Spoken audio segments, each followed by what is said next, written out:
Hi everyone, and welcome back to LinguaBites. Today, we are exploring a masterpiece of compassion, The Happy Prince by Oscar Wilde. This is a story about a beautiful statue and a little bird who discover that the greatest beauty is not made of gold, but of kindness. As you listen, pay attention to the words about sacrifice and suffering. Let's begin. High above the city, on a tall column, stood the statue of the Happy Prince. He was covered all over with thin leaves of fine gold. For eyes, he had 2 bright sapphires, and a large red ruby glowed on his sword handle. Everyone admired him. "He looks just like an angel," said the people. One night, a little swallow flew over the city. His friends had gone to Egypt for the winter, but he had stayed behind. He decided to sleep between the feet of the Happy Prince. But as he put his head under his wing, a large drop of water fell on him. He looked up.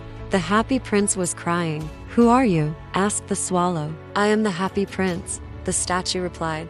"Then why are you crying?" asked the swallow. "When I was alive," said the prince, "I lived in a palace where sorrow was not allowed. But now that I am high up here, I can see all the misery and poverty of my city. My heart is made of lead, but I cannot help but weep." The prince told the swallow about a poor seamstress whose son was sick. "Swallow, will you take the ruby from my sword and give it to her?" The swallow took the ruby and flew to the poor house. He laid the jewel on the table and fanned the boy's forehead with his wings. The next night, the prince asked the swallow to take one of his sapphire eyes to a young writer who was too cold and hungry to finish his play. The night after that, he gave his other eye to a little match girl who had dropped her matches in the snow. Now the prince was completely blind. "I will stay with you always," said the swallow. The winter came, the snow fell, and the frost made the streets look like silver. The swallow grew colder and colder, but he would not leave the prince.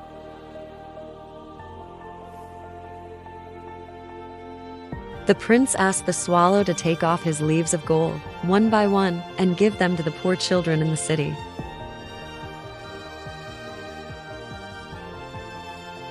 Soon, the prince looked dull and gray. The children now had bread, and their faces were rosy with joy.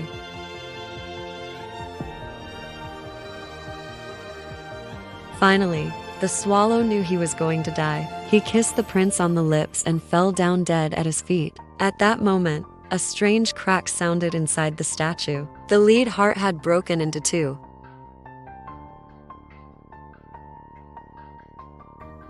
The next morning, the mayor saw the statue. "How shabby the Happy Prince looks," he said. They pulled the statue down and melted it in a furnace.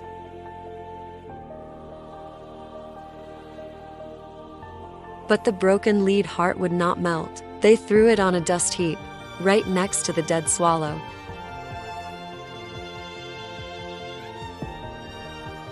In the end, it was the broken heart and the little bird that were the most precious things in the city. True beauty is found in the things we do for others.